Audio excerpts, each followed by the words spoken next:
En votre compagnie. Hier, 11 décembre, c'était une date charnière aussi, une autre date charnière dans l'histoire de l'Algérie, puisque hier, nous commémorons un événement très triste, mais à la fois une autre fierté pour l'Algérie. Le 11 décembre représente une date où les Algériennes et les Algériens sont sortis pour revendiquer leur droit à l'indépendance de façon complètement pacifique, une manifestation qui a donc été sauvagement réprimée par les forces de l'ordre de la colonisation française. Nous allons revenir sur cet événement donc en compagnie de notre ami qui sera parmi nous, à savoir Sami Qaïdi. Et aussi sur le plan culture, tombée du rideau sur la 12e édition, donc de la 12e édition du Festival international du film d'Alger. Donc rappelez-vous, il a été lancé le 4 de ce mois et s'est poursuivi jusqu'au 10 décembre.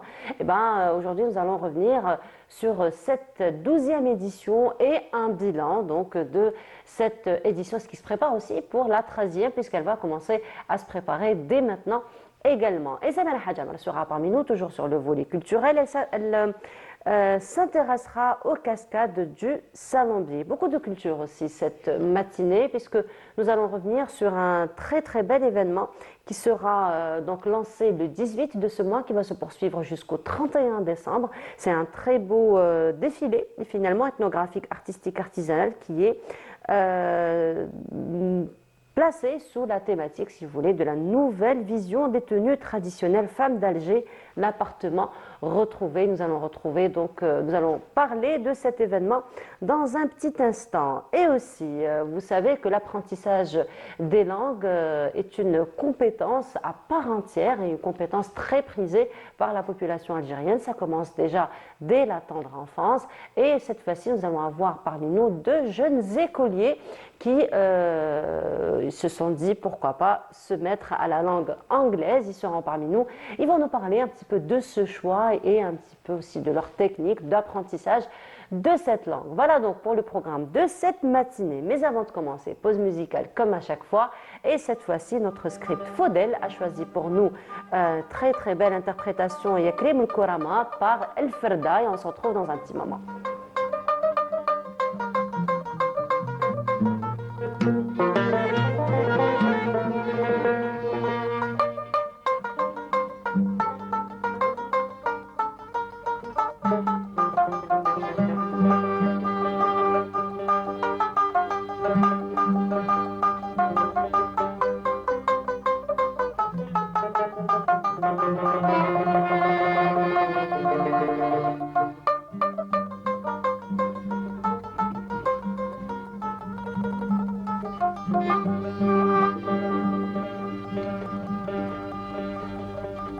مالي قوى ولا لي جهد ولا حول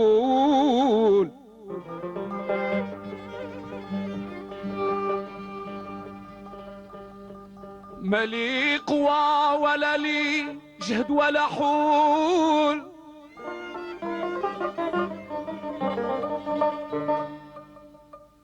ولا لي تدبير في القضاء ولا حيلة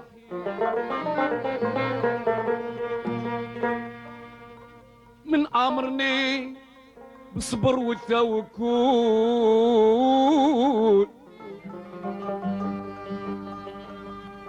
من أمرني بصبر والتوكل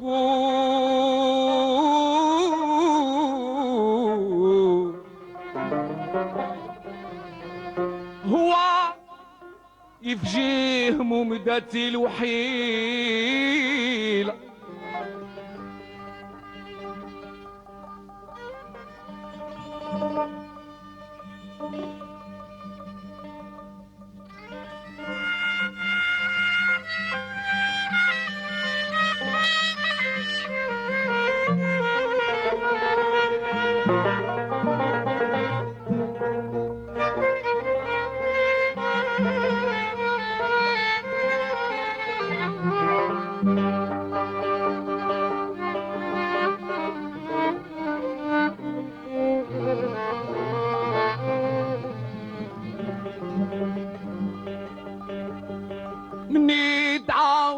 بك القبول.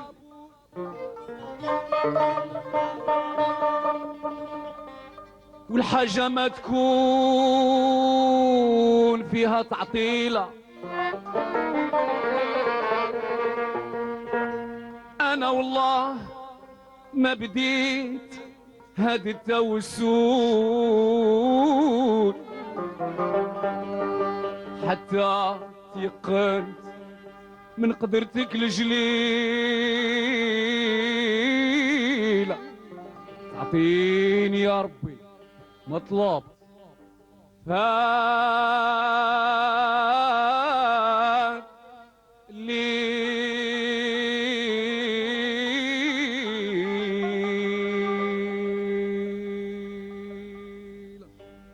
ويا كريم الكرة ما غيتنا بفراغ.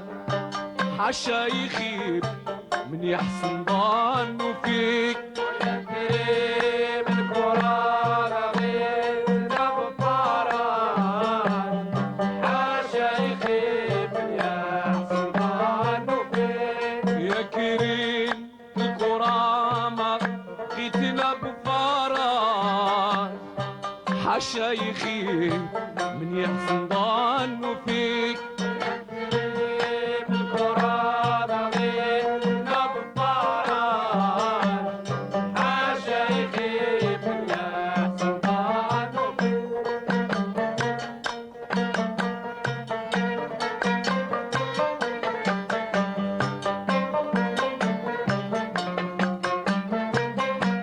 أواش قال أسيدي للرب غيرك قريب مجيد بيكون حين يوصل. غيرك قريب مجيب بيكون حين يوصل. انت جليل وانت الحق المعبود. يا سيدي وانت جليل وانت حق المعبود. حي عاطي حليم ودود بالرغاني جيد موجود واسع الجود. لو اجتمعت عبادك جملة في مكان واحد يضحك كل عبد طلبك منهم شان رايد. بالقصد كلهم نالوا كلهم نالوا. انتي منشعل راس الشمعة من الهيب مصران. حاشا يخيب من يحسن ظنه فيك. يا كريم الكرة ما غيتنا بفراج. حاشا يخيب من يحسن ظنه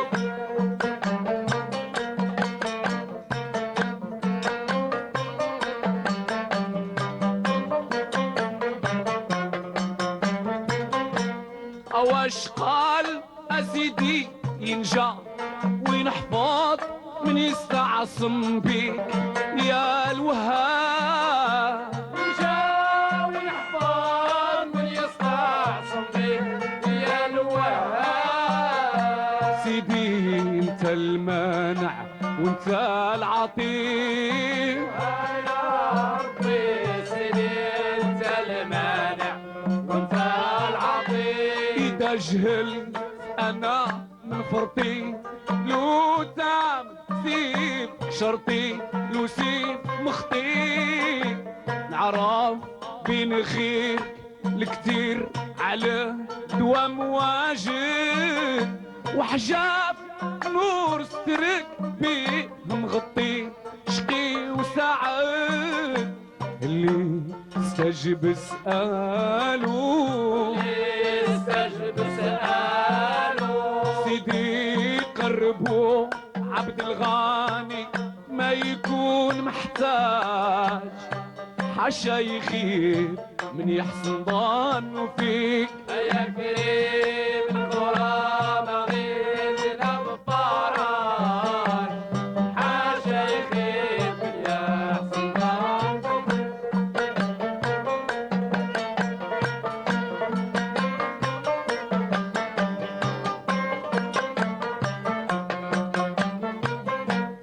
واش قال أسيدي حتى سيلمتيلي ما نادى في بابك وخار حتى سيلمتيلي ما نادى في بابك وخار محال ينطر من يتواجه ليك يا سيدي محال ينطر من يتواجه ليك نستغنى عن غيرك ليك الرجا وتكلان عليك والرجا فيك العبد ما ينال من العاب في دنيته فايد إلا بإذنك يا من عن سري رقيب الشاهد يفرح ويسعد حاله ويسعد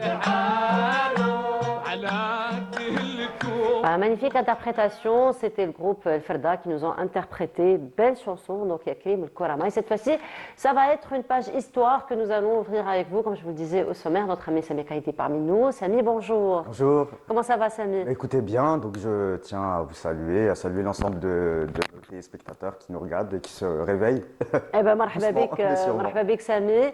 Et aujourd'hui, comme je le disais, nous allons ouvrir une page histoire en ta compagnie. Hier, ça a été une journée commémorative, n'est-ce pas, le 11 décembre. Donc là, on commémore une autre date charnière. Nous en avons beaucoup, des dates qui ont façonné justement l'histoire de l'Algérie, dont celle du 11 décembre, qui a été une journée qui devait être une journée de joie, qui s'est très vite finalement transformée en une journée hautement sanglante. Tout à fait, car la répression du colonialisme a été à son habitude impitoyable. Toutefois, la date du 11 décembre 1960 constitue un tournant stratégique de la glorieuse révolution de novembre 1954, dans la mesure où le peuple algérien est sorti massivement pour finalement porter la contradiction finale au colonialisme qui avait une seule vision, c'est que le peuple algérien n'existe pas, que le peuple algérien ne soutenait pas sa révolution, que nenni. En réalité, le peuple algérien est sorti uni, en masse, et pour finalement détruire les mensonges du colonisateur qui avait concocté une énième manœuvre à l'adresse également de la presse internationale. Pourquoi? Car le général de Gaulle, du 9 au 14 décembre 1960, avait entamé une tournée en Algérie avec des grands titres de la presse internationale pour essayer de faire passer un plan, une énième manœuvre qui est celle de l'Algérie algérienne. Algérie algérienne qui n'est pas en fait l'Algérie indépendante. C'est une Algérie qui est en réalité soumise aux colons et aux colonisateurs, et c'est une manière un peu de jouer avec les mots. Une diversion, exactement. Clairement. Diversion, effectivement. Clairement, une diversion pour montrer qu'on pouvait adopter l'Algérie française sous une autre manière. Or, les Algériens ont été extrêmement vigilants, ils sont sortis en masse pour démontrer leur appui total à la révolution, leur soutien inconditionnel à leur unique et légitime représentant qui est le FLN, le Front de Libération Nationale. Ce qui est intéressant, c'est que cet événement était stratégique car la presse internationale a pris la conscience qu'un peuple était martyrisé sur ses propres terres, qu'il était génocidé, car en réalité, ce qui s'était passé à cette époque-là n'est absolument rien, ne diffère pas du tout de la situation actuelle en Palestine occupée, Sahara occidental occupée, mais les Algériens sont sortis massivement pour montrer qu'ils étaient unis et qu'il y avait une parfaite et une totale cohésion derrière le principe absolu et non négociable, je répète, non négociable de l'indépendance et de l'autonomie. Effectivement, et justement, Sami, nous allons voir tout ça en images, cette usine, dans un reportage qui retrace justement les événements sanglants du 11 décembre 1960. On se retrouve juste après. Au cinéma Cosmos, les âmes cinéphiles ont découvert en avant-première Anneb, un film documentaire qui donne voix aux agriculteurs d'El Hamra. Alors, nous allons reprendre. Alors, c'est un reportage de Lamia Bouda que nous allons voir dans un petit moment. Il s'agit effectivement du documentaire, du court-métrage qui ont été proposés à la deuxième édition donc, du Festival international du film d'Alger. Nous allons le voir dans un petit moment. Mais avant cela, nous avons effectivement un reportage qui retrace les événements du 11 décembre 1960. Rappelez-vous ce jour où les Algériens sont sortis massivement et de façon complètement pacifique pour revendiquer encore une fois leur droit de l'indépendance. Une manifestation sauvagement réprimée par les forces de l'ordre de la colonisation française. Nous allons voir tout ça en images et on se retrouve juste après.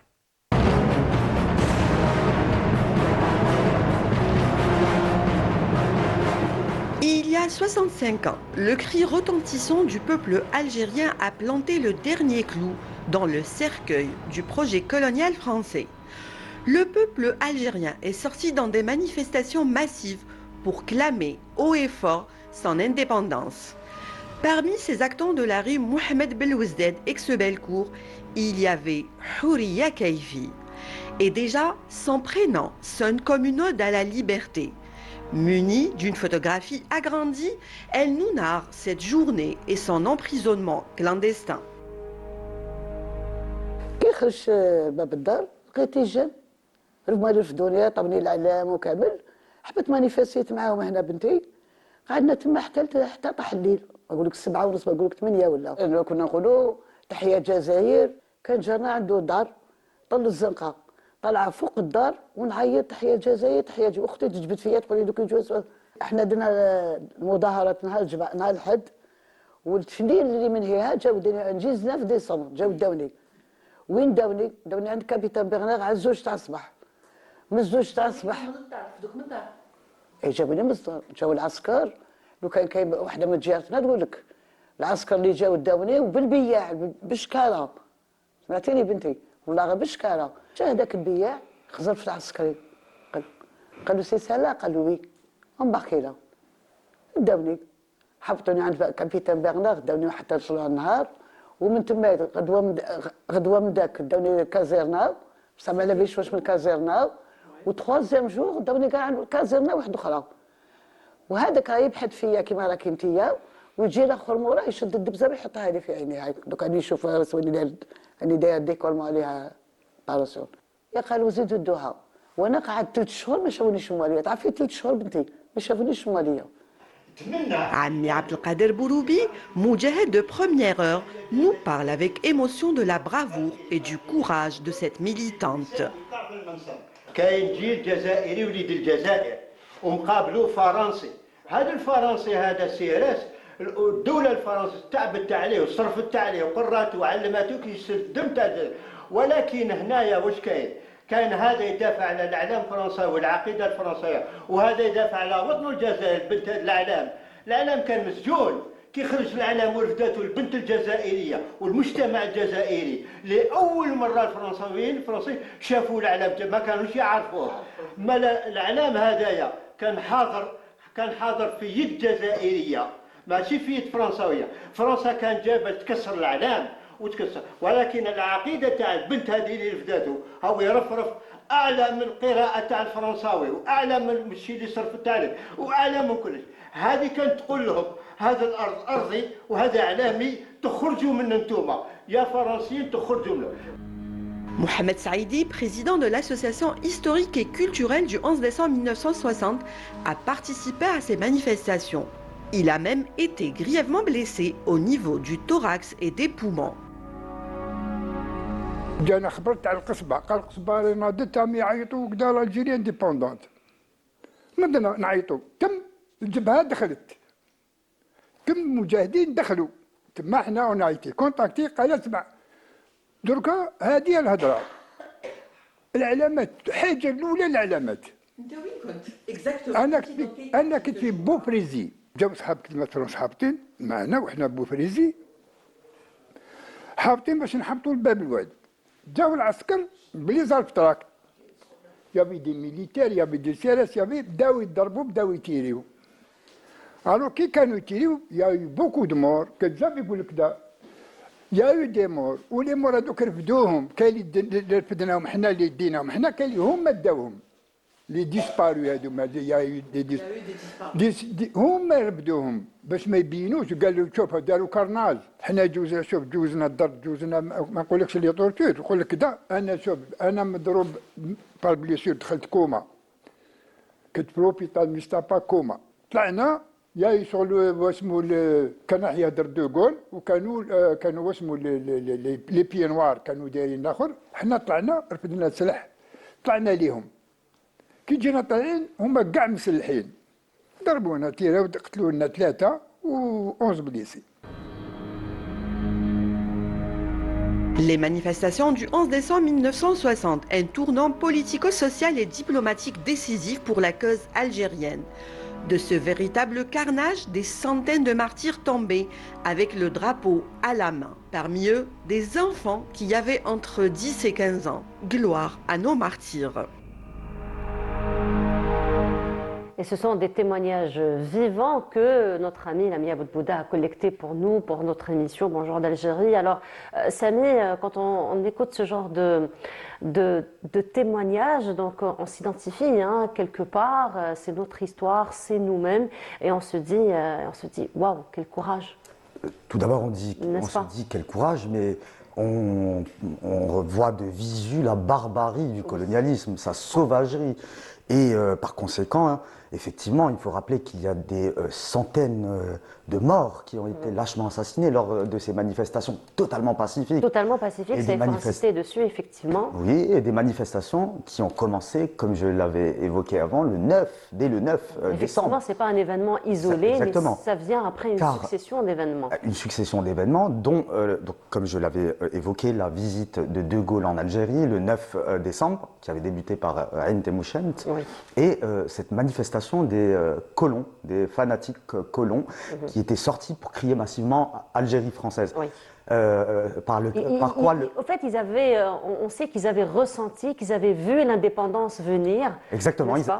Je pense qu'ils avaient senti qu'on était à la fin d'un processus, que le colonialisme, ce mauvais élève finalement, était en train de rendre l'âme. Et les événements du 11 décembre sont extrêmement stratégiques, car de Aïn Temouchent, le peuple algérien est sorti massivement au niveau de l'ensemble du territoire national. À Alger, tout a démarré d'El Medenia, ex-Salambier, le clos Salambier.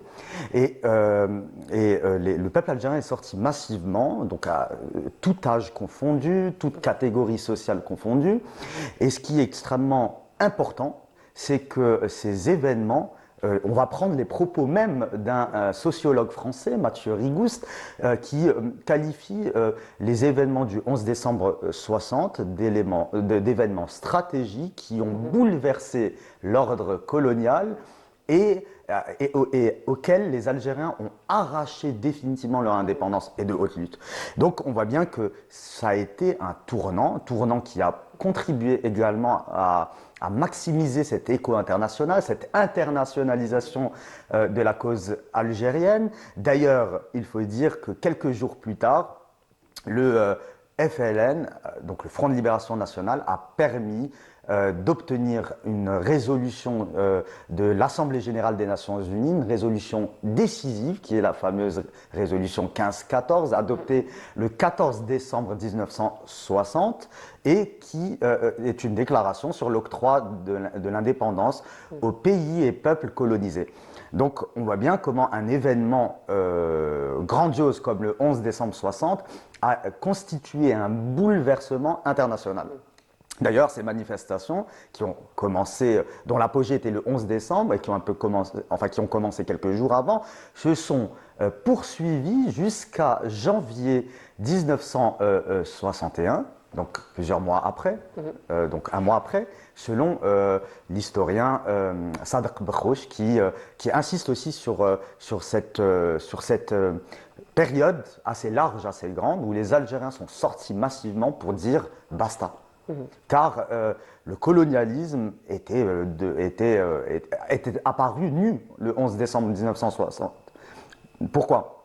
Car il ne pouvait plus cacher sa barbarie. On a pu écouter un témoignage extrêmement intéressant où les forces coloniales essayaient de prendre les cadavres de nos martyrs pour les faire disparaître. Ça nous rappelle encore une fois, Oui. aujourd'hui, c'est cette attitude sauvage d'un autre colonisateur, l'antiterroriste, Oui. qui pratique la même politique, celle de la terre brûlée, celle du génocide, avec un autre peuple qui est le peuple palestinien. Donc il y a un parallèle extrêmement intéressant. Finalement, en réalité, L'histoire se répète. Hein, l'histoire se répète. Et tout cela, ce qui est encore percutant à relever, c'est que malheureusement, aujourd'hui, le colonisateur, enfin la France coloniale, l'ex-France coloniale, qui est la France officielle aujourd'hui, refuse de donner les archives, de permettre à ce que la vérité historique soit construite également. Donc là, il y a une rétention d'informations qui pèse aujourd'hui. Et vous savez, ça me fait rappeler, notre pays a accueilli il y a quelques jours cette rencontre internationale contre les crimes coloniaux. Oui. Et d'ailleurs, la question des archives a été mise en avant par un professeur d'histoire à Dakar, qui a fait le déplacement, qui est venu en Algérie, c'est Idrissa Abba, et qui avait mis le doigt sur la non-coopération des anciennes puissances coloniales qui refusent de donner les archives pour que la vérité de leurs actes soit dévoilée. Et quand ils donnent certaines archives, ils sont, selon ses propos, toujours javelisés, blanchis. Donc on donne que ce qu'on veut montrer et on met de côté le sens même de voilà. l'événement ou le sens même finalement de l'acte. Effectivement. Et là, c'est une volonté claire, nette et précise d'empêcher en fait que, quelque part, que le deuil se fasse, parce qu'on refuse la vérité.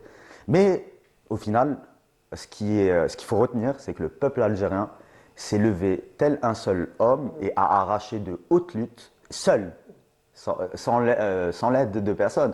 Et ça montre que la propagande coloniale, qui est aussi un mauvais, en plus d'être un mauvais élève, est quelqu'un qui refuse de voir les vérités en face, parce qu'aujourd'hui, quand on entend certains discours que l'indépendance a été octroyée, on voit bien que c'est juste... Ce sont des vérités qui font très mal. Hein, voilà, exactement. N'est-ce pas? Mais sinon, je voudrais rebondir sur quelque chose à chaque fois qui me revient très très souvent lorsqu'on parle du 11 décembre. On fait toujours le parallèle 11 décembre et 8 mai 45 finalement, n'est-ce pas? Oui. Donc c'est vrai qu'il y a eu toute une lutte qui a duré durant un siècle. Hein, donc la population algérienne a refusé le colonialisme dès 1830. Donc voilà. De tout temps, ça a été un refus à 360 degrés. Mais nous avons comme l'impression que notre glorieuse révolution a commencé par une manifestation et s'est terminée par une manifestation. C'est vrai que le 8 mai 45 a été aussi un déclenchement, parce que là, on a compris que finalement, ce qui a été pris par la force doit être repris par la force. Exactement. Et on termine avec les événements du 11 décembre pour dire basta. D'ailleurs, ce que vous venez de souligner est extrêmement intéressant, parce que ça nous permet de plonger directement dans la pensée fanonienne de Frantz Fanon, qui était sans appel. Il avait compris que le colonialisme, et le colonisateur par extension, était par essence sauvage et brutal, qu'il ne comprenait que le langage de la force et qu'il ne pouvait s'incliner uniquement par le langage de la force. Donc il y a cette radicalité du colonisateur qui ne peut comprendre qu'un seul langage. Et les Algériens, effectivement, dès 1830, c'est-à-dire dès l'invasion et la colonisation de notre pays, ont affiché une farouche résistance. Et en réalité, la résistance du peuple algérien, sa révolution, a été 132 ans durant, avec une succession d'épopées. Il n'y a qu'à évoquer l'épopée de Lalla Fatma Soumer, les résistances de l'émir Abdelkader, et de comprendre que les Algériens n'ont jamais baissé les bras. D'ailleurs, le colonisateur a eu beaucoup de mal à atteindre les 4 coins de notre territoire national. Et la colonisation s'est terminée finalement au début du XXe siècle. Et donc on voit bien que ça a été extrêmement difficile. Encore une fois, ça permet de détruire un énième mensonge du colonisateur qui joue un peu sur cette fameuse fibre de terre sans peuple, etc. Donc tout ce montage ce montage qui nous permet d'aller au 11 décembre pour la simple et bonne raison que De Gaulle, devant que De Gaulle, devant la presse internationale, avait dit le peuple algérien n'existe pas. Oui. Et il a été démenti par les faits, ou dans les faits, par le peuple algérien, qui est sorti, encore une fois, et ils ont haut la main arraché l'indépendance. Ça a été, pour terminer sur ces paroles, ça a été un tsunami populaire. Et qui nous a valu donc l'indépendance de l'Algérie un certain 5 juillet 1962. En tout cas, merci beaucoup. Effectivement, merci beaucoup. Merci. Samy, d'avoir été parmi nous ce matin, d'ouvrir encore une fois cette page d'histoire. C'est un devoir de mémoire avant tout, n'est-ce pas? Merci beaucoup, Samy. Et on continue toujours avec les événements du 11 décembre 1960. Cette fois-ci, nous allons encore une fois revenir sur ces événements à travers ces images et on se retrouve juste après.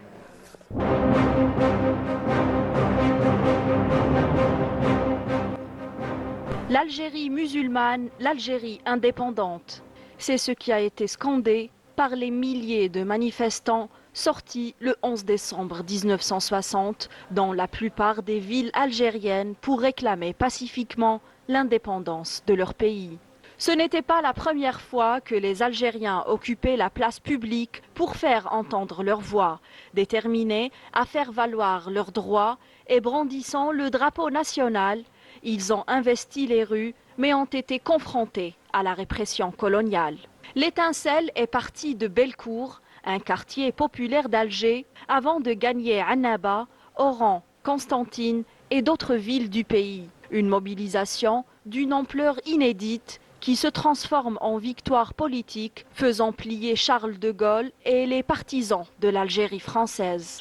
Les manifestations étaient telles qu'elles ont eu un retentissement dans le monde, puisque 9 jours plus tard, la 15e Assemblée générale des Nations unies reconnaissait le droit du peuple algérien à l'autodétermination. Une décision qui impose alors à De Gaulle l'unique alternative d'une négociation du pouvoir colonial avec le gouvernement provisoire de la République algérienne. Les manifestations du 11 décembre scellent ainsi la fin du projet colonial, un dernier coup porté à un système à l'agonie par un peuple déterminé à arracher sa liberté.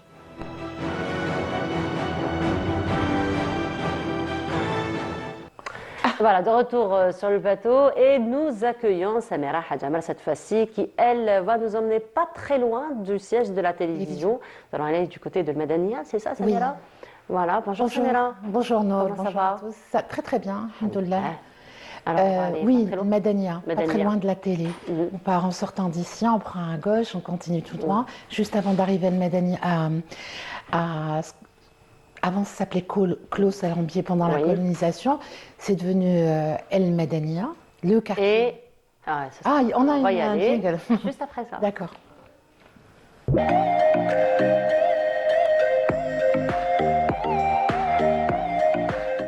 Et donc, juste avant d'arriver à quelques mètres, avant d'arriver, on va dire, dans les grands ensembles, les immeubles d'El Medania, on passe par la Villa Sisini. Ou Suzini, c'est une appellation aussi qui s'est déformée avec le temps.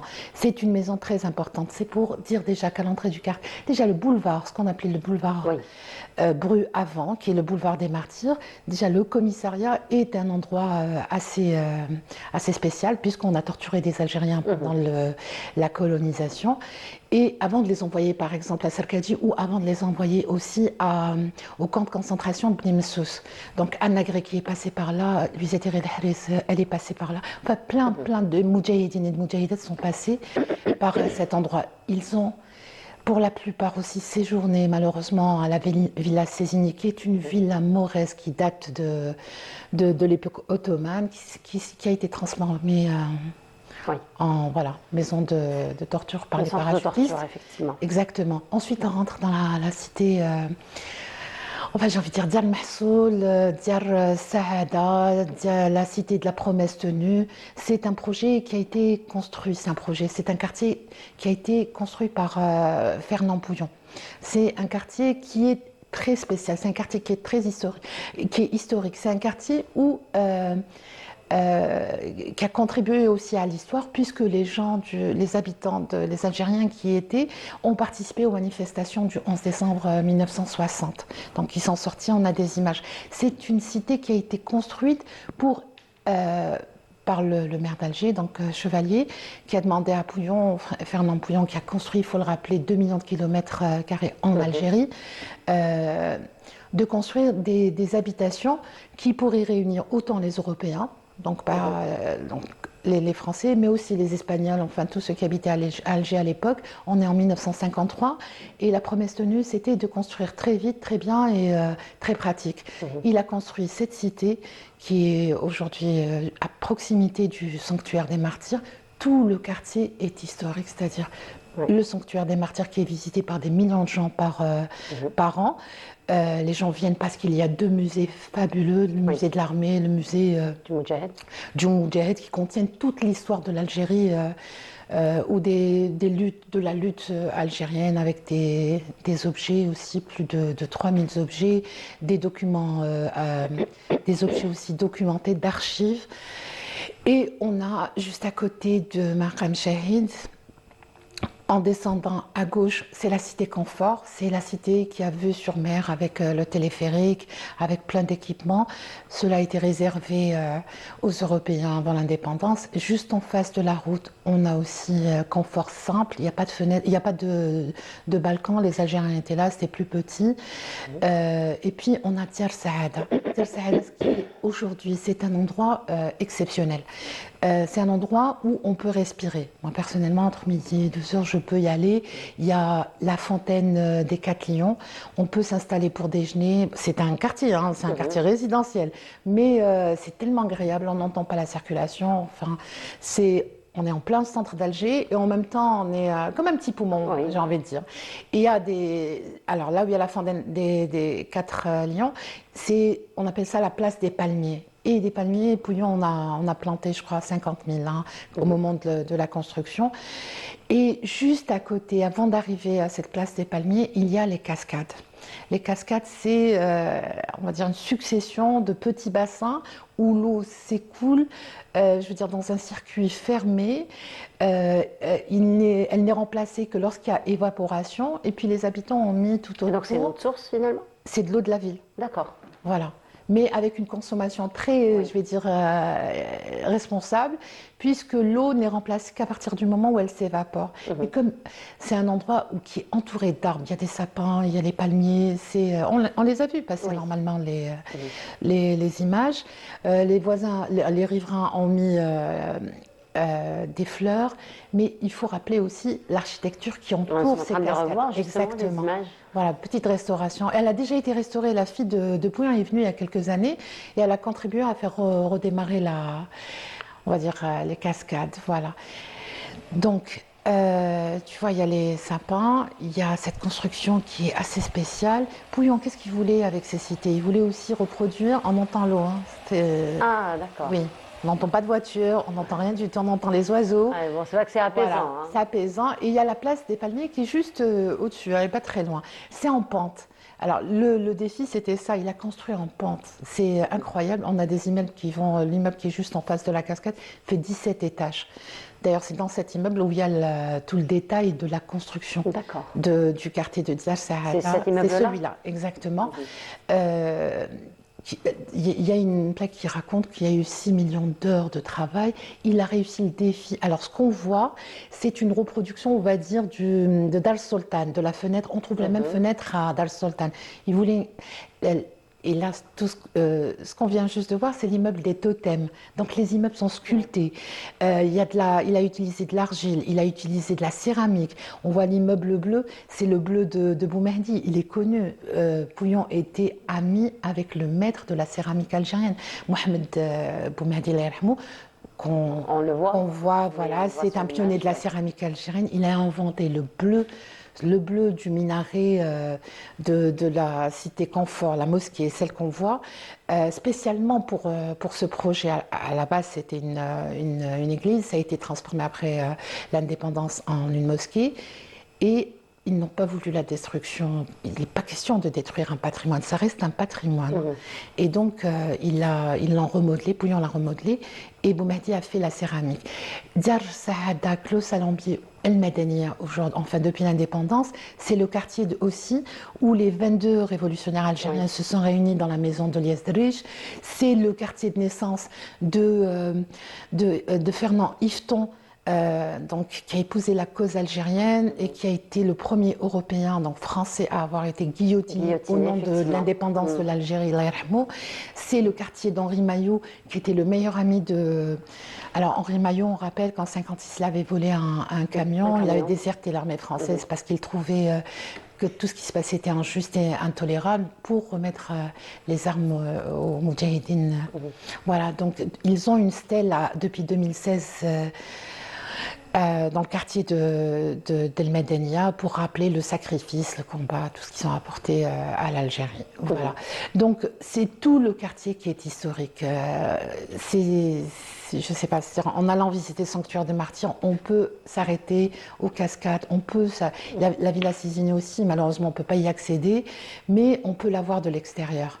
Mais rien qu'en la voyant de l'extérieur, je ne sais pas si tu le ressens. Moi, j'ai mal au cœur. Voilà, mais on sent quelque part que c'est un endroit macabre. Je ne sais pas, mais nous avons finalement cette impression. Moi, à chaque fois que je passe par là-bas, je regarde, j'ai ce sentiment du cœur serré. Il faut qu'elle reste, cette maison. C'est un témoin du combat, du sacrifice des Algériens, des Moudjahidines qui sont passés par là, de toute la souffrance et de tout ce que nous avons subi pendant nos parents, nos grands-parents ont subi pour l'indépendance de l'Algérie. Moi, c'est le chemin que je prends tous les jours pour venir au travail, tous les matins.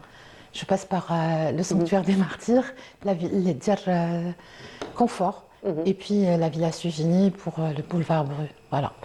Donc c'est un quartier qui est historique, il est en périphérie d'Alger, de la Casbah. Pouillon a voulu reproduire, on va dire, l'architecture, c'est peut-être des logements sociaux à la base, mais c'est une architecture qui est fabuleuse. Le quartier, normalement, il est classé, il va être restauré avec, c'est la Wilaya d'Alger qui avait annoncé ça il y a je crois l'année dernière ou il y a 2 ans, il va être restauré et on va dire modernisé, voilà. C'est quelque chose d'extraordinaire pour l'époque, mais ça reste aujourd'hui, ça nous rappelle à nous des événements tristes, mais des événements essentiels à l'histoire d'Alger. Des événements tristes justement, et on le disait juste avant avec notre ami Samy, mais des événements complètement stratégiques justement pour la glorieuse révolution, effectivement. Oui, bien sûr. Et puis la participation du peuple, la famille. Il faut rappeler, le quartier s'appelle Medania, pas pour rien. Donc on a vu Saïd, on a vu Mohamed Madani et son fils, Saïd Madani et son fils Rabah Madani. C'est une famille de révolutionnaires qui a souffert. Quand les parachutistes ont débarqué chez eux en 1956, ils les ont massacrés. Rabah Madani a souffert dans son corps et sa chair jusqu'en 1970. Ils l'ont tellement torturé qu'il est mort fou en fait. D'abord physique, il a eu des séquelles physiques le jour de son arrestation. Il a séjourné là dans le commissariat du boulevard Bru, à la Villa Sisini, il a été au camp de concentration de Bnemsous, ils l'ont envoyé au camp Gazelle qui est le camp de Ain Oussara. Il a eu le poumon perforé, enfin son corps a souffert de la torture. Jusqu'à en perdre la raison. Et il a été soigné, ils ont tenté de le soigner jusqu'en 1977. Son père, c'est la même chose, sa mère a été torturée, ils l'ont traîné dans le quartier, je veux dire, sur le bitume. Voilà, toute la famille, les frères, le Madani aussi, les cousins, c'est toute cette famille. C'est pour ça que le quartier s'appelle Madani. C'est en hommage à cette famille révolutionnaire. Voilà. Un bel hommage. Un très bel hommage. Il faut qu'on l'appelle Madania, qu'on arrête de l'appeler Clos Alambier, parce que c'est rentré dans les mœurs, effectivement. En tout cas, merci beaucoup, Samira, pour ce petit voyage archéologique, architectural, mais historique. Mais par la il même faut occasion. aller, merci beaucoup. C'est joli, les cascades, la Après, place. c'est un passage obligé pour aller au sanctuaire des martyrs. Il faut un peu rentrer dans les ruelles. C'est pas très loin de Djennen Khder aussi, qui est un très bel endroit. Voilà, en fait, tout le quartier. Il faut visiter. Il faut vraiment avoir la présence d'esprit de faire un petit tour. En tout cas, merci beaucoup. Merci beaucoup. Samira, on se retrouve demain. Demain. Inch'Allah, on se retrouve demain et on continue. Cette fois-ci, nous allons nous intéresser donc à la 12e édition du Festival international du film d'Alger qui a débuté le 4, qui s'est donc terminé le 10 de ce mois. Et c'est Linda Temim qui nous fait donc un résumé de cet événement dans ces images et on se retrouve juste après.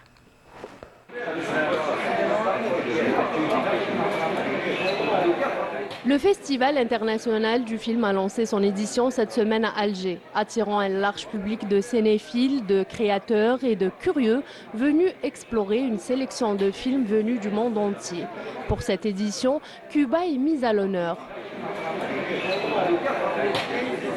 Il y a un lien parce que Cuba développe une cinématographie et son identité à travers cela devant un voisin hégémonique sur le plan cinématographique. Et je pense qu'il y a des choses à apprendre sur cela.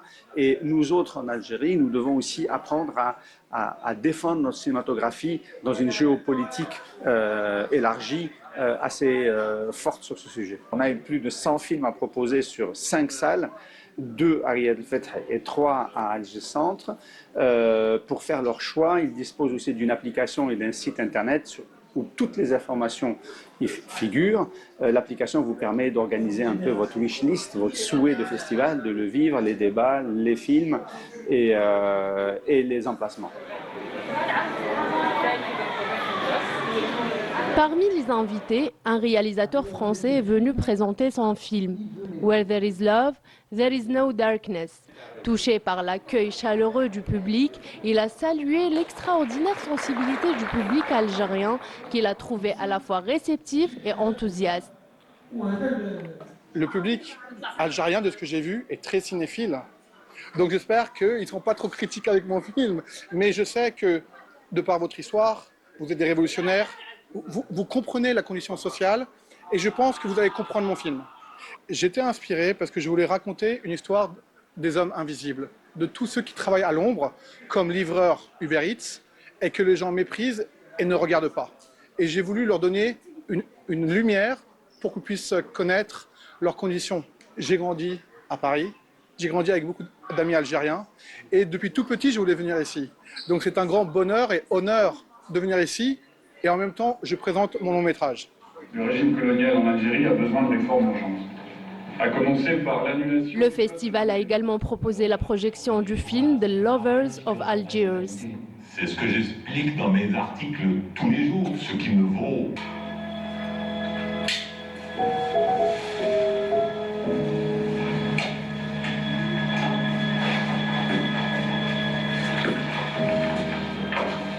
La journée s'est poursuivie avec plusieurs séries de courts-métrages, parmi lesquels plusieurs productions algériennes comme Néril, ce que la terre a vu, ou Boualem a tout entendu. Ces œuvres, réalisées par de jeunes talents du pays, ont permis au public de découvrir la créativité du cinéma algérien.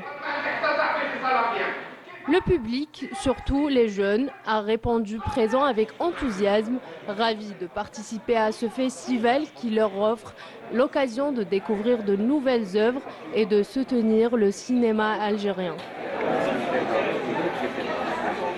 جيت نشوف كيما اليوم كاين فيلم روسي وصيني ميور فيلم زعما عندي قاس بن زيدون. جينا الفيستيفال جينا باه نتعلموا صوالح جينا باه نشوفوا دي فيلم جينا شغل تعلمنا بزاف صوالح ومازال. الحاجه اللي كنت نقرا فيها اللي كنت نستنى فيها سي فيلم تاع حقيقه هو فيلم جزائري ضمن المسابقه يروي هو دوك فيكسيون روائي ووثائقي كان اوت ذا بوكس يعني خارج صندوق التفكير يعني كان شيء جديد علينا كيما نشوفوا فيه هوليوديتو ميم سي لي زيترونجي كي بعد ما شافوا الفيلم كان يعني شغل قرار جد حاسم. جيت حضرت الفestival شفت افلام بزاف شابين اللي ماستر كلاس ثاني شابين عجبني فيلم واحد ذا جولدن مان الرجل الذهبي. الارتيست نقرا ديسا شو ما كانش عندي ثقافه تاع نتبع لي فيلم وصوالح ما نتبعهم هكا قليل من الفرصه هذه خلاتنا كشغل نشوفوهم وكشغل ندخلوا في العالم تاع الافلام هذا والروايه تاعهم وصوالح لي سيناريو شابين بزاف. Le festival, à travers ses projections, rencontres et échanges, confirme son rôle central dans la scène culturelle algérienne. Un événement où le cinéma voyage, où les voix se croisent et où le public reste au cœur de cette célébration artistique.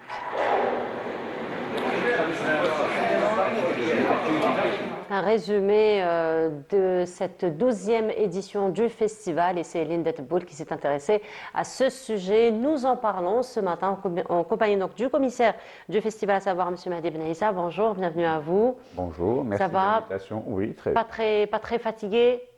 Un petit peu.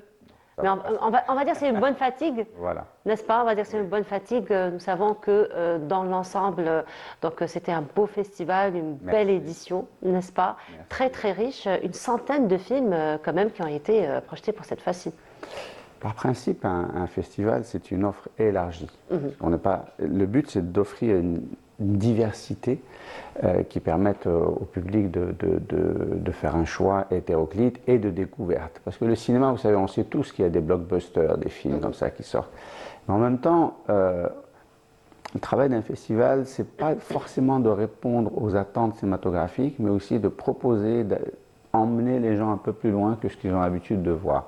Donc c'est des choses qu'on peut faire dans le cadre d'un festival, moins dans la vie commerciale du cinéma, mais dans un cadre de festival. C'est en ce sens que on l'envisage toujours comme un grand ciné-club. C'est-à-dire c'est une semaine ciné-club porte ouverte sur Alger.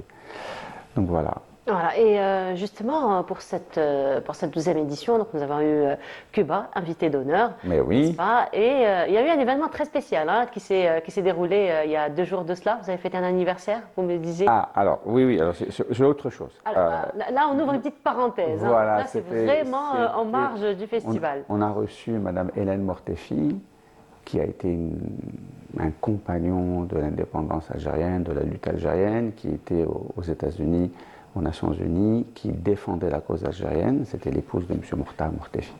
Et donc voilà, donc nous avons pu, lors d'une masterclass, découvrir ce personnage, découvrir tout ce qu'ont fait des gens pour notre indépendance. Il y a eu ceux du maquis, il y a eu ceux des bureaux, et tous ces gens-là ont convergé vers notre indépendance.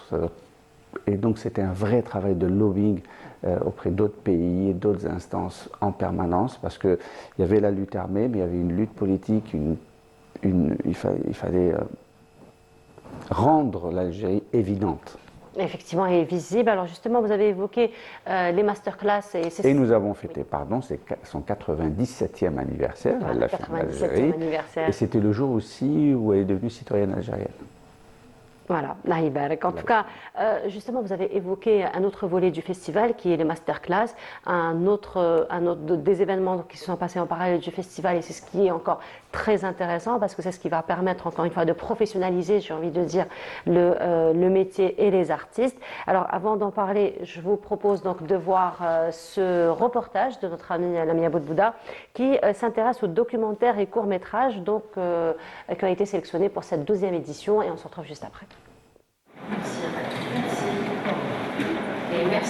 Au cinéma Cosmos, les âmes cinéphiles ont découvert en avant-première Anneb, un film documentaire qui donne voix aux agriculteurs d'El Hamra, commune de la wilaya de Ain Defla. Le réalisateur Abdallah Qada nous embarque au cœur des montagnes forestières d'Anneb pour nous raconter le quotidien ô combien dur de ces agriculteurs. Après le terrorisme, c'est une nouvelle tragédie qu'ils devront surmonter. Un incendie a ravagé leurs récoltes, leurs terres et leurs maisons. Le film dure 60 minutes mais a été réalisé sur une durée de 7 ans. Il raconte une histoire تاع فلاحين c'est dans la région de Annab où le tournage ça dure 7 ans. Donc l'histoire c'est que الفلاحين هادو داروا révolution contre le terrorisme et après جا حريق مدمر اللي فريمون حرق كامل الممتلكات تاعهم. دونك عاودوا داروا ريفوليسيون واحده اخرى وداروا اعاده الاعمار تاع الارض تاعهم. انا زي التسعينات تقريبا حضرت شويه التسعينات. La présidente du jury court-métrage Houda Ibrahim, journaliste et critique cinématographique, a suivi avec intérêt ce film documentaire poignant. Un film sincère et du coup très puissant. Par cette sincérité, par cette caméra qui se met à hauteur de l'homme de cette région de Annab. Moi, je ne connais pas cette région, mais j'ai appris beaucoup de choses sur la vie de ces gens, leur passé, leur présent, leur espoir, leur courage. Et c'est un film magnifique, comme le documentaire doit être aujourd'hui. Quant au court-métrage, Victime zéro de 18 minutes, il mettra l'accent sur un réseau criminel de drogue où un jeune toxicomane est contraint de kidnapper son petit frère. شوف في لاباز سواء كور سواء لون سي ليكريتور ومن بعدها يجوا كامل كما نقولوا لي زوتي سواء لو كادر ليماج لا لوميير كامل متناسق ماشي سواء كور سواء لون ميتراج كل شيء العناصر هذه لازم توفر في الفيلم تسمى في اتونسيون لا لوميير لو ديكور لي كوستيم لو تكست ديالوج كل شيء يشمل كامل لازم يكونوا كيف كامل يصبوا كامل في الفكره نتاع الفيلم. Il faut qu'on arrive à toucher le public. C'est important. Tu dois être sincère, c'est tout. تكون sincère راح toucher le public. Très simple. هذه la recette. D'une durée de 13 minutes, Inconnu du réalisateur-acteur Ahmed Zitouni met en scène Selima, une jeune artiste qui reçoit d'étranges appels sur un téléphone qu'elle a retrouvé. Qu'il s'agisse de documentaires, de longs ou courts métrages, des distinctions récompenseront l'innovation, l'audace et la force des récits uniques de ces films. Bonne chance pour la compétition.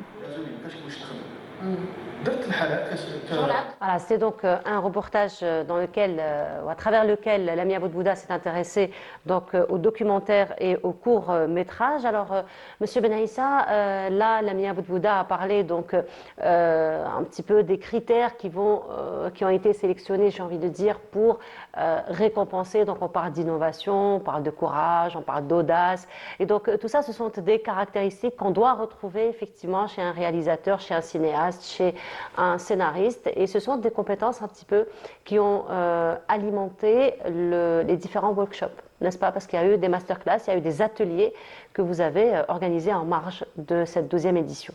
Dans un festival, effectivement, il y a la rencontre d'un film et d'un jury, et il y a la rencontre d'un film et d'un public. Donc lorsqu'on parle de sensibilité, d'audace, elle peut être perçue différemment par les uns et par les autres. Oui. Mais ça peut finir par faire consensus et faire qu'il y ait un prix au bout du chemin. Mais le plus important, c'est quand même, c'est un peu comme à l'école, c'est y aller découvrir. Vous pouvez rencontrer un film qui n'a pas eu de prix, mais qui vous a affecté. C'est ça qui est important et c'est ça que l'espace d'un festival peut offrir. En ce qui concerne les masterclass et les leçons de cinéma, le Cinélab, ce sont des moments privilégiés de rencontres et de discussions sur le métier, mais aussi sur la société. Oui. Quand vous avez quelqu'un comme Madame Hélène Mortefi qui parle de son parcours, on parle de la vie, on parle du combat. Pardon, excusez-moi. On parle du combat, on parle de... Et quand on voit son grand âge et qu'elle n'a jamais lâché, après l'Algérie, elle a, je dirais, épousé d'autres causes jusqu'à la Palestine. Vous voyez, donc, quand vous avez des étudiants qui regardent ça, il y a deux éléments qui se passent. Il y a la mise en perspective du temps, une transmission de flamme en termes de la place qu'a l'humain, du juste, être juste. Et ce sont finalement des valeurs. Alors, c'est pas... Chacun est libre, mais on a eu la présence de nombreux étudiants des différents instituts de formation, bien que pour certains espaces universités, c'était un peu la période des révisions des examens, mais l'important c'est là. Et c'est aussi le moment aussi de parler de la profession. Parce qu'à côté du cinéma, il y avait le souk, le marché du film. Oui. Alors c'est une première expérience cette année, on va débriefer, analyser. Le but c'était de réunir l'interprofession des acteurs publics et privés, de manière à ce qu'il y ait un rendez-vous annuel pour pouvoir donner un espace, soit pour rechercher des financements, soit pour finir des financements pour une post-production par exemple. Et d'ailleurs, pour cette première édition, nous avons eu 2 sélectionnés, c'est Sarah Bertima avec son projet Rosa et Lekhal. Donc, et qui permettront de finir un peu... Bon, c'est une expérience à parfaire, je dirais, mais c'est aussi la vérité de notre économie. Ça permettra de faire le lien entre le cinéma, la télévision, les subventions, l'investissement public et privé dans le cinéma. Donc il faut trouver du lien. Et je pense qu'on a connu les assises du cinéma. C'est des rendez-vous peut-être tous les 3 ans, tous les 5 ans. Donc on ne connaît pas leur régularité, même si on saisit tout à fait leur importance, surtout aux dernières où le président de la République est venu à nous et nous a rencontrés. Donc, lors d'un festival, l'interprofession peut être un rendez-vous annuel et une force de proposition. Parce que nous avons un métier qui est en changement constant, que ce soit par ses technologies, par son modèle économique, et tout ça doit être... Et comme une de ces valeurs, c'est la régulation, donc je pense que la discussion, l'adaptation permanente est nécessaire. Effectivement. Et donc, on vous félicite encore une fois pour cette 12e édition. Je félicite surtout toute mon équipe. Voilà, et j'imagine que... Nabil Arzek, la directrice artistique. Et vous commencez déjà à préparer la prochaine édition, n'est-ce pas? En tout cas, merci beaucoup d'avoir été parmi nous ce matin. Félicitations encore une fois merci de votre invitation. Avec plaisir pour cette édition et à très vite, Inch'Allah, pour la prochaine édition.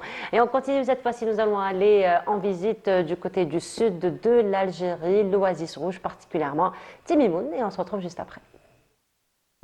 Surnommé l'Oasis Rouge du Gorara, Timimoun déploie une magie qui dépasse les paysages. Ici, la chaleur du désert se mêle à celle des habitants, créant une atmosphère unique qui attire voyageurs, artistes, écrivains et curieux venus du monde entier. Personnellement, c'est l'humain qui m'intéresse. Alors des rencontres extraordinaires, énormément de politesse et de déférence et surtout l'envie de continuer d'écrire, puisque c'est mon travail d'écrivain, continuer d'écrire et de pouvoir apporter les personnages dans cette région, parler de l'histoire, parce que vous avez une histoire hyper riche et merci pour votre accueil. Dans cette ville où chaque couleur semble vivante, chaque découverte devient une immersion et chaque immersion une émotion. Je suis venue pour m'inspirer, je suis venue pour me reposer, je suis venue pour sentir la terre de mon pays, c'est important. Je suis venue pour écrire, pour me ressourcer et voilà, je suis tellement éblouie par cette beauté de la nature, éblouie par la générosité aussi des gens ici à Timimoun, leur savoir-être.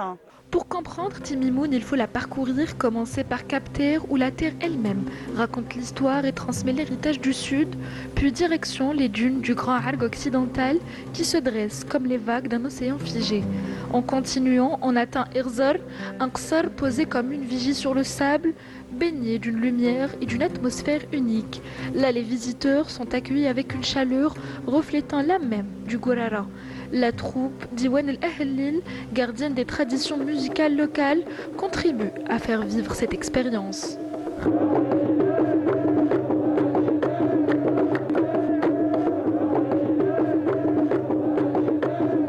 J'adore Timimoun pour son patrimoine et l'objectif c'était que les auteurs puissent écrire et on veut allier la littérature avec l'environnement et le savoir-faire de nos artisanes, les tisserandes. Voilà. L'Algérie a beaucoup de potentiel touristique. C'est ma première fois à Timimoun et j'ai vraiment aimé cette ville. Les gens sont très chaleureux. J'adore l'Algérie. Et lorsque le soleil descend derrière les dunes, Timimoun révèle encore une autre facette de sa magie, rappelant que la beauté du désert algérien ne se contemple jamais une seule fois. Et de retour sur le plateau, cette fois-ci, hommage à la femme et justement, nous en parlons en compagnie de notre invitée, à savoir Madame Faiza Antribouzar. Bonjour. Bonjour.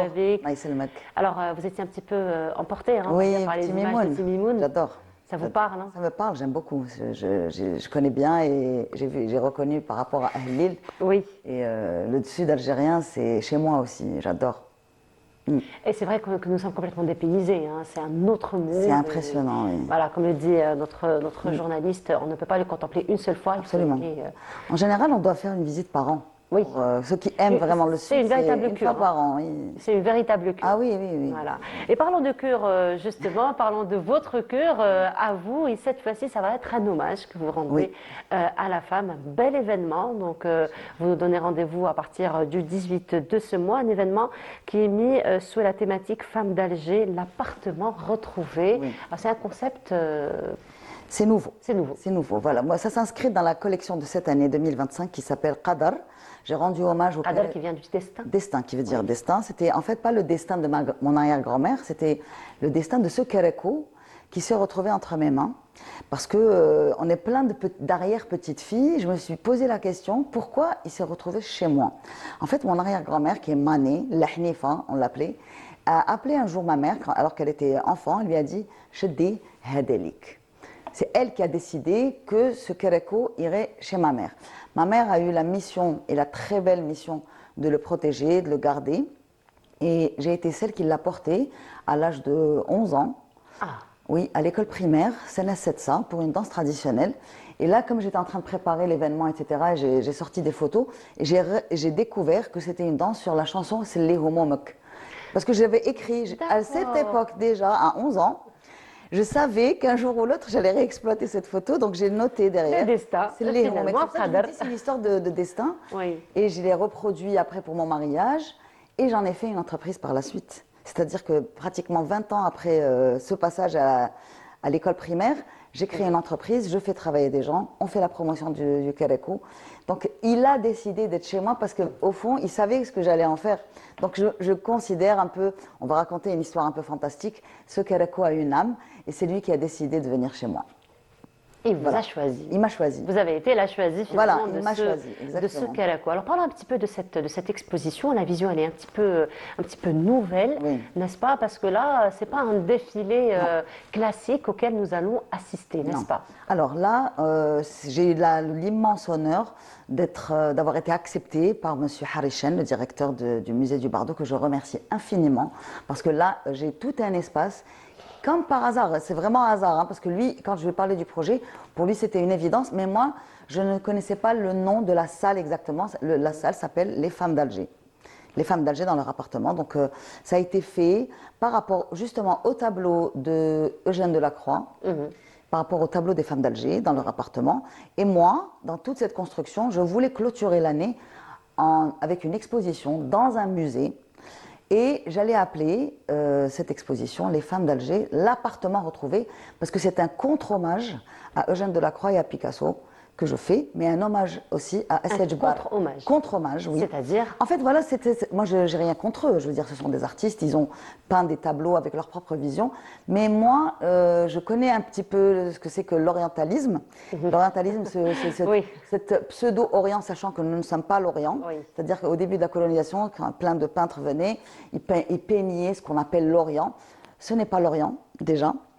Pour eux, c'était un Orient fantasmé, imaginé. Ils voulaient donner des noms, des appellations sur des paysages sans que les gens de cet espace s'expriment eux-mêmes. Il y avait ça qui me dérangeait en fait. Et pendant très très longtemps, moi j'ai lu L'étranger de Camus, quand il dit l'arabe, j'ai tué un arabe. L'arabe il n'a pas de nom. Et voilà, c'est toujours cette idée que ces arabes, ces Algériens, ces Algériennes ne sont pas forcément nommés, n'ont pas forcément leur voix. Ils n'ont pas d'identité, finalement. Ils n'ont pas d'identité. Ce sont des personnages qu'on peint. Ce sont des muses, à la limite. Moi, je ne veux pas de ça, justement. Picasso, pire encore, il a dénudé une des femmes sur le tableau. Ça me dérange un petit peu. Donc, Eugène Delacroix, Picasso, je leur dis, écoutez, bon, vous les Européens, vous les hommes d'Europe, vous avez décidé de peindre les femmes. Ben, moi, je suis une femme d'Alger, comme a été Essia Djebbar. En 1980, elle avait fait un recueil de nouvelles et elle avait sorti Les femmes d'Alger, parlant de la sociologie de la femme algérienne et comment elle évoluait dans la société. Et à travers le Kéréko, je dis comment a évolué la femme. Parce que moi, ma née, en 1900, elle est née. Elle s'est mariée en 1913, elle avait 13 ans. Elle a eu 17 enfants. 10 sont morts. Dans ces 10, Wahed Shahid, Mohamed Boursas, Allah yarhamou, porté disparu. On ne sait toujours pas où il a été enterré jusqu'à aujourd'hui. Vous voyez un petit peu de ma née à moi. Il y a quand même un changement entre ma grand-mère, qui a quand même été à l'école, qui n'était pas analphabète, mais il y a eu la Deuxième Guerre mondiale, elle n'a pas pu aller plus loin. Ma mère, qui est bachelière, mais parce qu'elle s'était mariée jeune aussi, elle n'a pas trouvé des moyens de garde pour ses enfants pour pouvoir aller à l'université. Donc c'est toutes ces sociétés, et ça arrive à moi et à mes filles aujourd'hui, qui sont nées après 2000, et on voit comment la société, comment la femme dans la société a évolué. Moi, je suis universitaire, je suis entrepreneur, je m'exprime, je collabore avec les musées. J'ai été invitée récemment par l'ambassade d'Algérie à Bahreïn. J'ai représenté l'Algérie, Rfat l'Alam au Chili aussi avec l'ambassade d'Algérie. Vous voyez, un petit peu de ma née à moi, il y a quand même un changement. Et c'est de ça que je parle. Moi, c'est ces femmes. C'est vrai que je dis l'appartement retrouvé, ça veut dire que c'est l'espace qu'on se réapproprie. C'est nous qui prenons l'espace, c'est nous qui parlons de cet espace et c'est nous qui parlons de nous. C'est-à-dire c'est moi que je prends la parole, j'ai le micro aujourd'hui, je passe à la télé et je parle, moi, des femmes d'Alger. Et quand je dis d'Alger, c'est l'Algérie, bien évidemment, parce qu'avant, quand la colonisation avait commencé, il avait commencé par Alger. Donc il dépeignait, à chaque fois qu'on parlait des femmes de cette Algérie conquise, c'était d'Alger d'abord. Ensuite, ça a été pour le reste. Mais quand on dit Alger, je m'adresse, parce que les gens me font beaucoup la remarque, ils me disent oui, pourquoi vous parlez que d'Alger? Non, je dis, quand je dis les femmes d'Alger, c'est symbolique, c'est toute l'Algérie. Effectivement. Et justement, revenons un petit peu à cette vision à laquelle vous donnez rendez-vous du 18 au 31. Donc, on clôture avec beaucoup de couleurs, n'est-ce pas, cette année. Et une autre dimension, finalement, de la femme algérienne. Exactement. Et justement, cette fois-ci, comme on le disait, ce n'est pas un défilé particulier, mais comment voyez-vous cette exposition? Alors, j'ai eu la chance d'avoir l'espace, justement. Donc, il y a plusieurs chambres. Donc, on rentre dans l'espace, il y a un patio. Ensuite, à notre droite, on a une salle. Il y aura une vidéo, un mini-documentaire qui sera visionné, projeté pour que les gens puissent le visionner. Nous allons avoir la grande salle, justement, où seront exposés 5 anciens Kéréko, parce que pendant le mois de mai, j'avais fait un appel à témoins, et des personnes que je ne connaissais pas forcément sont venues vers moi, ils ont décidé d'accepter, de m'accompagner lors de cette exposition. Donc, il y aura des anciens Kéréko de d'autres familles. C'est vraiment des particuliers qui ont décidé de partager cette expérience. Et elles vont parler et du Kéréko et de qui a porté ce Kéréko. Donc c'est là encore la femme. C'est-à-dire le Kéréko, c'est un outil pour parler de celles qui l'ont porté. Donc on aura la première salle vidéo. Deuxième salle, ce sera des Kéréko anciens exposés avec l'histoire de ces Kéréko. Bien évidemment, celui de Mané aussi sera exposé. Et à gauche, dans le patio, il y aura des tableaux, et c'est ça la surprise, des tableaux parce qu'on a réalisé un shooting avec un ami photographe qui est excellent dans ce domaine, qui sait faire de la photo une toile. C'est M. Bezaoucha, Faisal Bezaoucha, que je remercie d'ailleurs. Et là, on va avoir des tableaux de scènes, de vie de femmes d'Alger, dans un intérieur, et je remercie la dame qui m'a prêté sa maison. C'est une maison de style néo-mauresque, et là, on met en scène les femmes d'Alger. Donc, je vous invite à venir découvrir ces tableaux. Et là, nous avons justement quelques images qui passent en ce moment. Je pense que c'est le teaser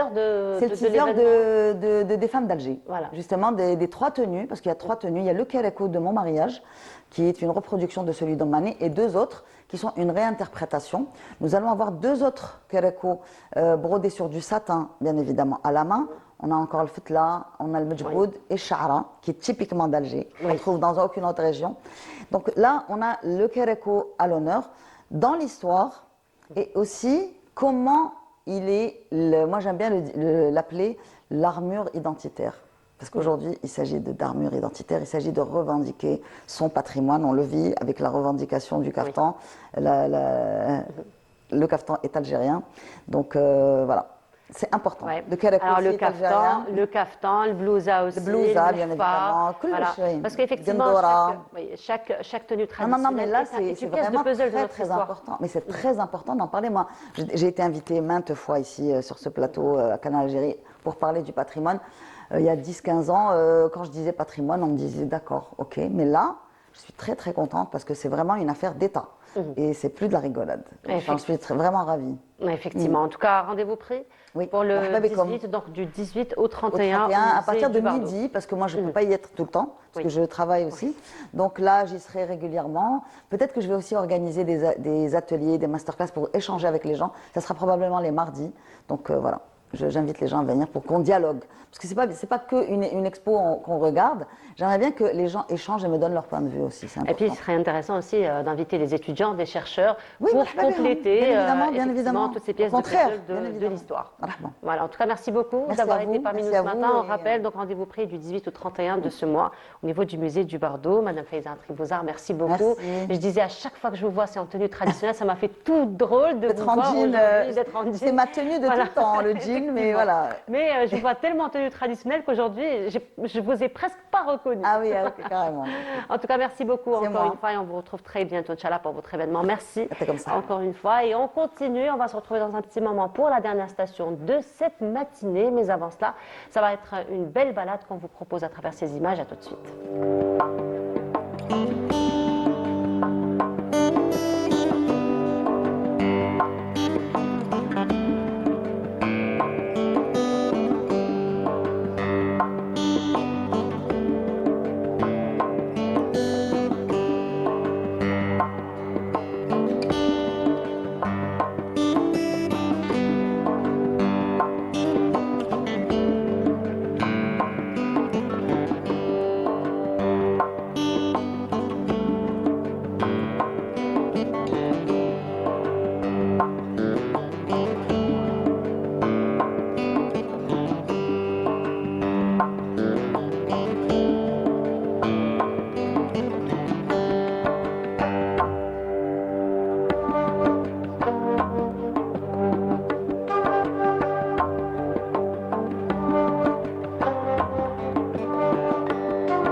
Et de retour sur le plateau, et je suis très très bien accompagnée. Finalement, j'ai deux pépites avec moi en cette matinée. On s'éclate déjà, n'est-ce pas?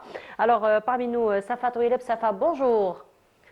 I don't speak French. I'm so sorry, but because it's a French-speaking show, but I will do my best for speaking English with you. How are you, Safa? I'm incredible. Incredible. Amazing. Wow, I'm so glad, so happy to have you with us today, Safa.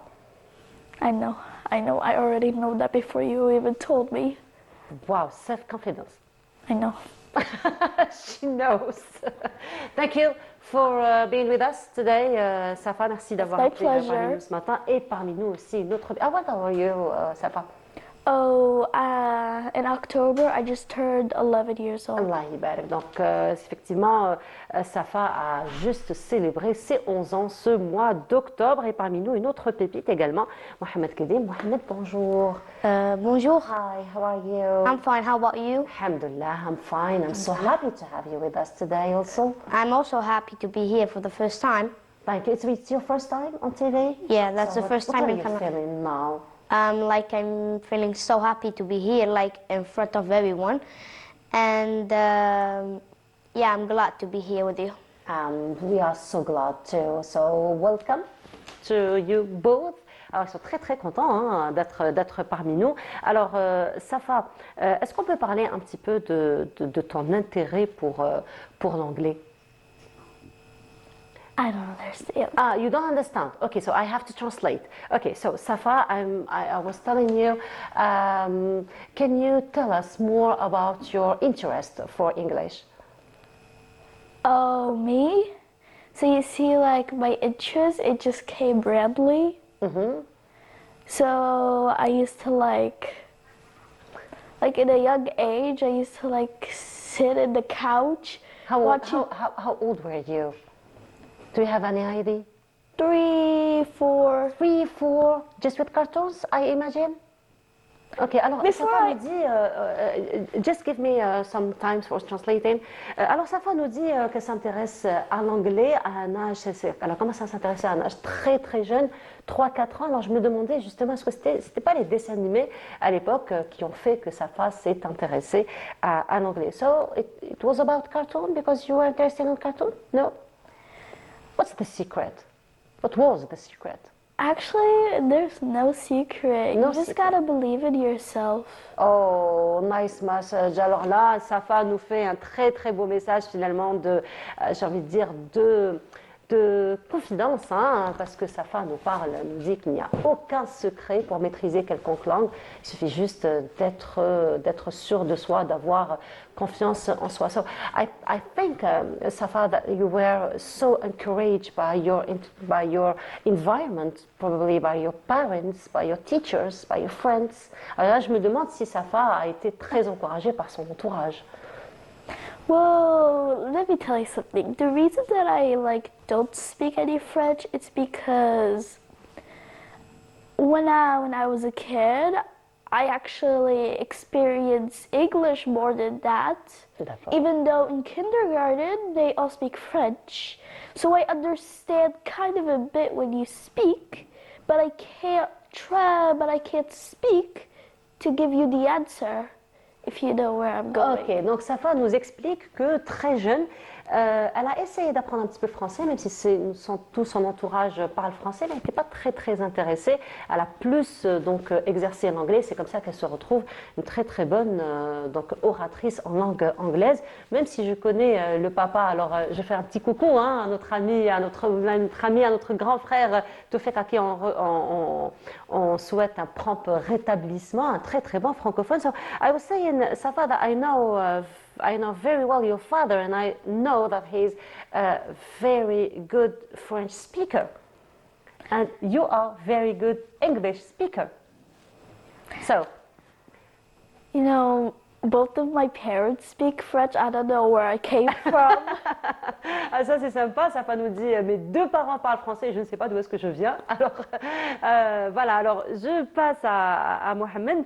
Alors Mohamed, parle-nous un petit peu de ton parcours avec l'anglais, ton déclic avec l'anglais. So what was your secret with English? That was no secret, and that's easy. Like to watch cartoons, like many cartoons, and you will be interested with those cartoons, and like you will learn fast. Like you will see 2, 3. Like you stop like saying some words in English. Alors Mohamed, justement, il nous parle un petit peu de son parcours avec la langue anglaise. Il nous explique que ce sont les dessins animés finalement qui l'ont inspiré. Il dit que c'était très très facile d'apprendre. Il suffit juste de se concentrer, de regarder souvent 2, 3 et c'est très vite donc de pouvoir apprendre la langue et la maîtriser. Also, Mohamed, so you're taking lessons, English lessons also?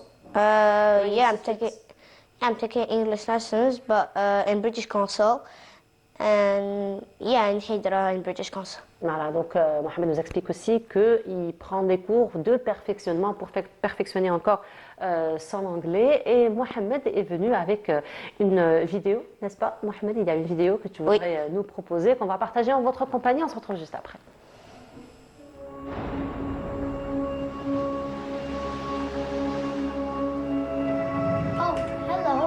My name is Mohamed Kedin. I'm 9 years old and I'm in 4th grade. And this is my video about 4 amazing animals like cheetah, cobra, the great white shark, and even the bald eagle. Cheetah, the fastest land animal. It's found in part of Africa and in Iran. It can run up to 112 km per hour. When it wants to hunt, it uses its incredible speed or sharp claws and long tail for balance to catch prey. Why isn't it in danger? Because it's faced danger from habitat loss, poaching, and declining prey availability. Now we're going to cobra, a deadly snake. It lives in Africa and Asia. When it wants to hunt, it can raise its head and spread its wings to warn off predators. And it strikes quickly with a venomous bite or even sometimes spitting venom. Why isn't it in danger? Because it's endangered by deforestation and illegal hunting for its skin and traditional medicine. English. Okay, so they don't understand me. Alors on reprend. Et donc Mohamed, je reviens à toi. Donc c'était un concours auquel tu avais participé, n'est-ce pas? Oui. Parle-nous un petit peu de cette compétition. Alors là, cette compétition, c'était la deuxième compétition. La deuxième compétition parle de les animaux qui vont wildlife. Les animaux sauvages? Oui, qui en voient des disparitions. Et alors là, j'ai gagné le premier. Bravo. Ça, c'était la deuxième compétition. Mais la première, tu peux nous en parler? Oui, la première compétition, c'était I Love My Country. Et c'était tu décris l'Algérie avec le plat traditionnel, les boissons traditionnelles, les vêtements traditionnels. Et aussi, j'ai fait Tipaza que j'habite. Pourquoi j'ai fait Tipaza? Parce que c'est mon quartier, 2 à 2. Elle est riche avec des histoires. Et 3, c'est un très beau paysage. Et tu es un magnifique ambassadeur de l'Algérie, n'est-ce pas, finalement? Oui, merci. Bah oui, tu fais de très belles choses pour faire connaître le patrimoine de l'Algérie. Oui, c'est ça. C'est ça. Alors, tu as 10 ans? Oui. Tu as 10 ans et tu es en quelle année? Je suis en 5e année. En 5e année, donc tu as été en classe d'examen? Oui, c'est... hier, j'ai terminé les examens, c'est tout. Ah bah, je te souhaite beaucoup de réussite. Alors Mohamed, parle-nous un peu de tes, on va dire, de tes rapports avec ton entourage, avec tes copains, avec tes enseignants. Comment tu fais pour exercer au quotidien ta langue anglaise, pour la perfectionner justement? Ma langue anglaise, là, je l'apprends à 2, 3 comme ça. Et alors là, dans l'école, j'ai rien appris, mais je connais tout quand j'étais petit. Do you have any opportunities to train your English in your daily life with your friends, for example, with your teachers? Yeah, I see YouTube videos to learn more and more. Okay, and Safa, tell us, how are you dealing with your parents, because they are French speaking and you're English speaking, and I think that they talk to you in French, and you're struggling with the French. Okay. Let me explain. So You see, I'm dealing with a lot of things, especially with these people. Especially with these people that I'm living with. I don't know why. I don't know why. I don't know how. I don't know why God like sent to me. I should have been sent to a family who actually speaks what I want them to speak. On est vraiment désolé Toufik aujourd'hui. Hein? Alors ta fille, vraiment... Yay. It's called Elle a gros sur le cœur. Hein? Alors vous n'avez qu'à apprendre l'anglais finalement pour pouvoir communiquer avec elle. Safa, it was a pleasure to have you with us this morning. It was amazing moments that I spent with you. Don't worry. You very much. Thank you. You don't have to say I already know. Self-confidence, high self-confidence. So I wish you all the best. Safa Mohammed, it was a great pleasure to have you also with us this morning, and I wish you the best, Inch'Allah, in your future. Inch'Allah. Thank you very much. Thank you, Mohamed. Safa, merci beaucoup. Donc nous arrivons à la fin de notre émission et on clôture en beauté avec nos enfants. Et voilà, donc il n'y a pas de secret finalement pour apprendre quelconque langue. Il faut juste avoir confiance en soi, comme nous dit si bien Safa et Mohamed. Et nous arrivons donc à la fin de notre émission. Merci beaucoup de nous avoir suivis. Excellente journée à tous. Avec grand plaisir, je vous retrouve dès demain à partir de 8h. Au revoir.